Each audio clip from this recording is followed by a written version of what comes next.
Beste da, ziok, inda saldu.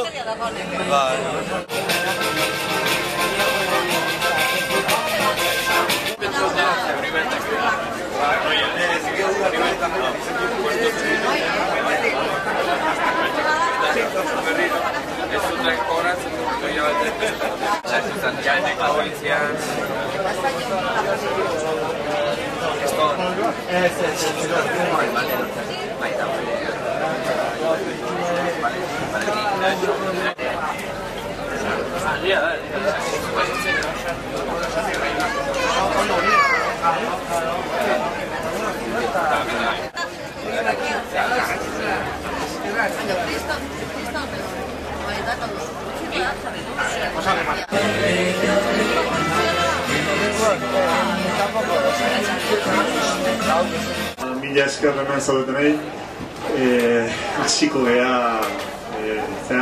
mila bostehun eta hamabiko konkistaren bideoa, emanaldia eta hitzaldia. Anger Rekalde naiz, Navarraldeko zuzendaria, eta, bueno, mila esker hemen zaudetenei. Navarralde taldea, memoria historikoaren inguruan lan egiten du. Memoria historikoa askotan gure inguruan ez da asko baloratzen, baina gizartearen eraikuntza eta eguneroko soziabilidadea eragin handia dauka, ez? Baina askotan ez gara konturatzen. Nik, DVD-a igual eman baino lehenago bi edo hiru adibide jarriko ditut, konturatzeko ze garrantzia, ze dimensioa daukan gure artean, ez? Hasteko, azken gola honetan, ezagit ezautzen duzu, ikusten duzuen telebistan, etengabe ari direla ateratzen, olako dokumentalak eta historia berregiten, irakurtzen eta gure artean mezuak etengabe ateratzen, ez? Alde batetik, ikusi duzue duela gutxi Carrero Blancoren hilketa, pelikula bat bihurtuta, nun Carrero Blanco, gizon, familiko gizona zan, gobernantea, bake gizona, azken fina, ez? Carrero Blanco, frankismoan zei garrantzi izan zen, eta frankismoaren presidente izan zela, ez? Gobernu presidentea. Beste plano baten Marion Indiaren bizitza, etengabe, ez? Beste plano baten baita ere, diccionario historiográfico de la Real Academia de la Historia, Francoren kategoriak eta hori, ez? Gizon autoritarioa, ez genocida, ez golpista, ez etengabe lantzen ari da. Gure artean, gure herrian berriz bestelako kultura daukagu, eta guretzat produktibo ez dena ez dauka olako garrantzirik, eta askotan ez dugu baloratzen. Nik jarriko dizuet beste gai honekin, hemen gaur daukagun gaiarekin beste adibide igual hurbilago. Badakizuet datorren urtean ospatzen dela edo, ospatu, Nafarroaren konkista. Orain dela 500 urte izan zen, eta Nafarroan sortu da hori gogoratzeko eta ospatzeko komisio. Beraiek eman nahi dute olako irudia. Nafarroa inkorporatu zela Espainiara, eta horti dator Espainia. Hori da bere mezua. Gu berriz, hemen gabiltza, memoria historika gure arteko horiek dira ipuinak, ez dira kontakizunak ondo, polita, besteik ez, besteak badakite ze balore daukan. Jarriko dizuet azken adibide bat, hasiko gea DVD-arekin, baina konturatzeko ze dimensioa dago. Orain dela urte batzuk, frankismoan bazegon fetxa klabe bat, guretzat, oso ezaguna, eta zen uztailaren 18. Festa nagusia, paga extra, desfileak, galardeak, tabar. Zen, erregimenaren festa nagusia. Eta zen, bere golpe de estadoren urte muga, ez? Franco hil zen, eta urte berean, hurrengorako kenduta zegoen. Zergatik, transizioa martxan jarri behar zelako, eta hori kriston lastre zelako. Berentzako nola jun Europara, eta planteatu, hemen gaude gu demokratak, hemen daukagu sistema berri bat, eta hemen, holako ospakizuna, ez, Francoren legadua, eta, claro, Franco zen nazien aliatua, eta nola eskatu jendeari, hemen lege berriak daude, eta lege horiek atxikimendua, legitimidadea, kohesioa, horri zorri ezu, ez? Guzti hori. Nola eskatu? Imposible. Hori zen estigma bat. Zergatik? Memoria historikoa zegolako. Gizarte berri bat eratzeko, memoria historiko horrek oztopo egiten zuen. Eta kendu zuten inolako debate eta inolako ezer gabe. Baina memoria historikoa zegolako. Gizarteak egiten dira memoria historikoaren gainean, inguruan. Azken finean horrek ematen die hori taldearen perzepzioa eta denon arteko bostasun bat. Gu hau gara, identitatea hortik hartzen dugu, hor oinarritzen da. Eta askotan ez dakigu hori baloratzen. Gure artean beraiek asko landu dute hori, eta adibide bat oso hurbila jarriko dizuet, konkista eman eta hilabete batzuk beranduago Gipuzkoako armarrian jarri ziguten belateko kainoiak. Zergatik, gure artean bereizketa emateko. Gipuzak eta Nafarrak bereizteko, azken finean, herri bera, hizkuntza bera, ez da izan, bildu beharrean zatitzeko. Eta olako identidadea, belate, hor Gipuzak menderatu zituzten, Nafarrak, independentziaren gerra, olako gauzak espainolek oso ondo neurtu eta erabili dute. Eta gu berriz ez dakigu. Horren aurrean, debate hori hor dago, konkistaren debatea, ez dakigu zer gertatu zen, eta guretzat oso importante da, gutxienez berreskuratzea eta jabetzea zer gertatu zen. Gutxienez lehendabizi informazio maila. Gero, badakigu oraingo gizartean gaudela, guk erabakiko dugu, guk egingo dugu gure gizartea, baina guzti hori kontutan hartu da. Hori da memoria historikoaren esan nahia eta balorea. Ikusiko dugu,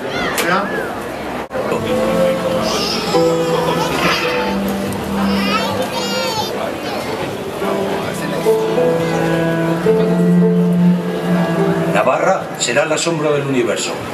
Nuestra corte, una pequeña academia apacible y contemplativa. Gaur harritzen bagaitu ere, garaian Nafarroa prestigiozko erresuma zen.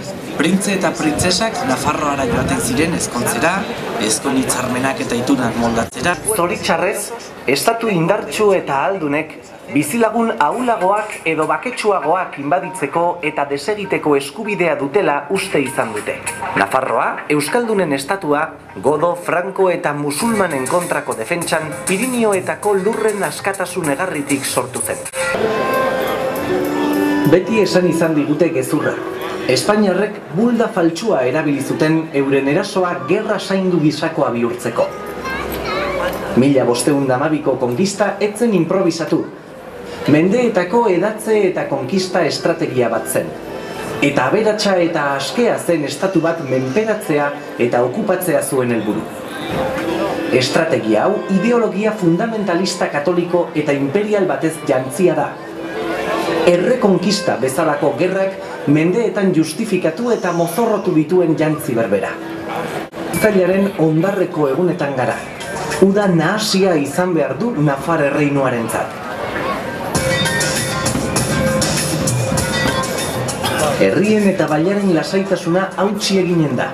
Fernando errege Espainiarrak katolikoa izenez ezaguna 12.000 soldadu bidali zituen inbasioa gauzatzeko, mendebaldetik, sakanatik sarraraziz. Nafarroa, une honetan, ez da honelako eraso bati aurka egiteko gai.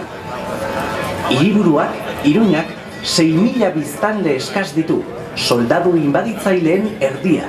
Gaztelar militarismoaren aitzinean, Nafarroak ez du inoiz armada handirik izan. Dena dela, erresistentzia saiakera batzuk badira, erronkariko soldaduek oskian egindakoa kasu. Fernandoren tropak Iruñerantz doaz.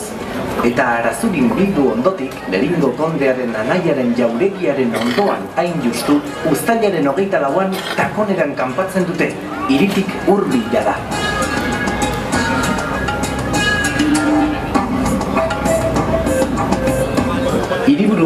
bastia irabazi nahian eta defentsa gabe bat ere baldintzak hitzartu nahi ditu. Ados, errenditzen gara, baina ez vasallo gisa, baizik eta subditu gisa. No son los vencidos quienes imponen leyes a los vencedores.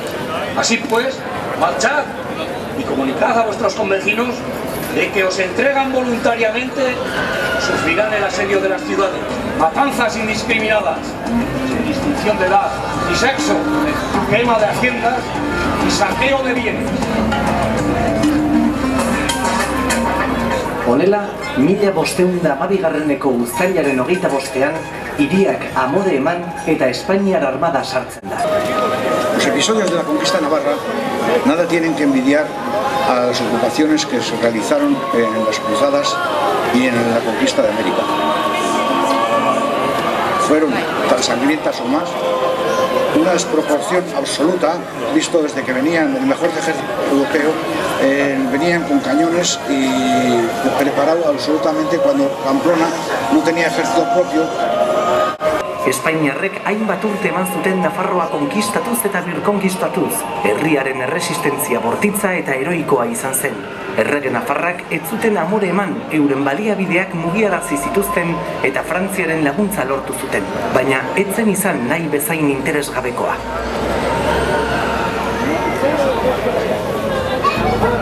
Mila 1512ko urrian independentziaren lehen berreskuratze saioa gertatzen da. Labriteko Juanek manifestu bat ematen du argitara eta hartan Fernandori egiten dio erreferentzia. Izaera gaitza baraman eta inbeste min sortu duena, indarrez hartutako erresuma batean aginte zapaltzailea zanituz. Herri xehea Espainiarren aurka altxatzen da hainbat tokitan, baina erreboltak zapalduak dira. Espainiar konkistatzaileak kopuruz gutxiago izan balira, inbasiotik aste gutxira errefusatuak izanen zirateken. Altxatutakoen ganako errepresioa krudela eta ankerra izan zen. Esekuzioak, atxiloketa, ondasuna konfiskatzea, erbestea, Radako Pedro Murillokoa bera hil arte torturatu zuten Tafallan. Baina bigarren saiakera honek ere ez zituen Nafarrak etxi. Gaztelar kondestablearen ezkutuko txosten batek dio Nafarrek gaizki zeramatela Gaztelarrek menderatzea, eta Labrit erregearen kontrako taldeek ere erregetza berreskura zezan nahi zuten. Honela, 1516ko martxoan beste ahalegin bat izan zen.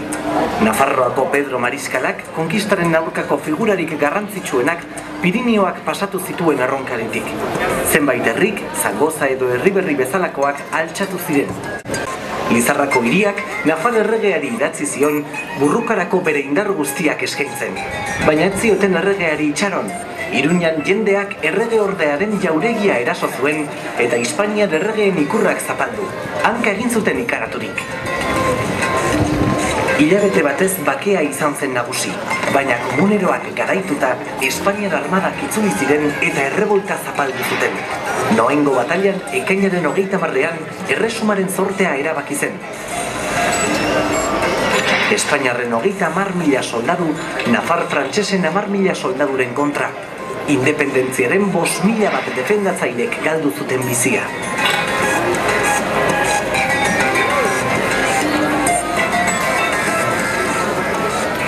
Espainiarren garaipenak zigor eta mendeku gehiago ekarri zuen. Independentziak iraun zuen hilabete eskasean normaltasuna izan zen nagusi. Ez zen gudu edo errebantzarik izan. Espainiar armada berriz agertu izan ez balitz, Nafarroa berehala sendotu izanen zen. Komentatzea eta nahi duzu igual galderaren bat ere erantzutea. Baina, hor funtsean, ikusi zu, ez dato pila eta hori. Baina gauza batzuk, nire ustez nahiko garbi. Azteko, dato guzti horietan hainbat kontestua eta ikusten da, ez? Nik esango nuke, bai barrura begira, bai kanpora begira. Askotan esan digute, eta hori segurazki entzun duzue, bai, eske, Nafarroa konkistatu izan zen, barneko arazoak janda zegolako, eta behamondarrak, agramondarrak, gerra, ez da gizet, gezurra da. Ikusi behar duzuek, garaiko kontestua, konturatzeko, garai hartan, Imperio Espainiarra ateratzen ari zela, eta hortik abiatu zen, lehendabizi Granada, Nafarroa, gero Nápoles, Flandria, Canarias, Amerika. Arazoa ez ginen gu, hori beti hola izaten da, ez? Arazoa galtzaile, ez? Beti hola kontatzen da historia. Gure erruagatik zan. Osea, konkistatuak gainera errudunak, ez? Besteak ziren, imperio ordun hasi zen. Ordurako Gaztela bere espansionismoakin aurrera zijoan, kriston joera zeukan, eta ondoria ikusi zuen. Espainia mundu mailan, imperion artean, hori ez, lehendabizikoa edo poteritsuena izan delako, hori alde batetik. Gero, badago beste perspektiba, kontestoen perspektiba, baina guri begira, ez? Ni, honekin hasi ginenean, Navarra eta hori, nik, ez nintzen oso bantua, nekien asko, eta, ban euskan olako erreferentiak, ez? Amaiur, Noain, Belateko batalla, olako gauzak, ez? Amaiurkoa, eta hori ez. Eta hor konturatu nintzen, episodio guzti hauek, gerra bereko kapituluak zirela. Kriston gerra. Eta hor badago baita ere beste referentzia bat, ez? Indarren desproporzioa. Albako dukea etorri zenean, 12, 14, 15 mila gizon zekarren, ez? Soldaduak, zaldiak, kainoiak esan diren bezala.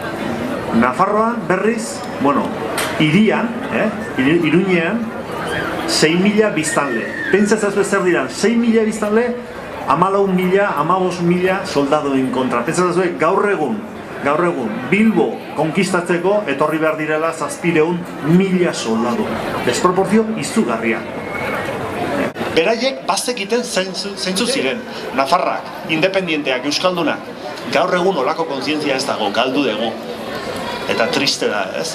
Hasieran esan dizuet, ez? Memoria historikoa eta hori. Nire ustez, debate hau beste plano batzuetan oso garbi dago. Gaur egun, bazoazte edozintokitara, eta gerra garaiko memoria hor fusilatua, desagertuak. Karo, Espainolen gerra zibila, 36koa, hori oso garbi, beraiek egin dute. Hemen ematen du, lehen esan dudana baita ere, ez? 18 de julio eta hori. Ematen du, Espainolen memoria historikoa legitimoa dela, garbi dela. Euskaldunena ez. Gu daukagu hor, zuloa. Zergatik euskaldunak ez daukagu olako kontzientzia? Zergatik ez dugu baloratzen edo ez dakigu baloratzen gurea dena? Problematikoa dira, ezin da anakronismotan erori joek. Garai hartan, independentzia bera da orain, ez. Gauzak ez dira horrela. Baina adibidez hori oso garbi ikusten da burujabetasunaren gaiarekin. Garai hartan, egongo zen erregen eskutan. Garai hartan, erdianoan olako gauza ziren. Baina gaur egun, gure gizartean egon behar zen, olako boterea, olako soberania, ez?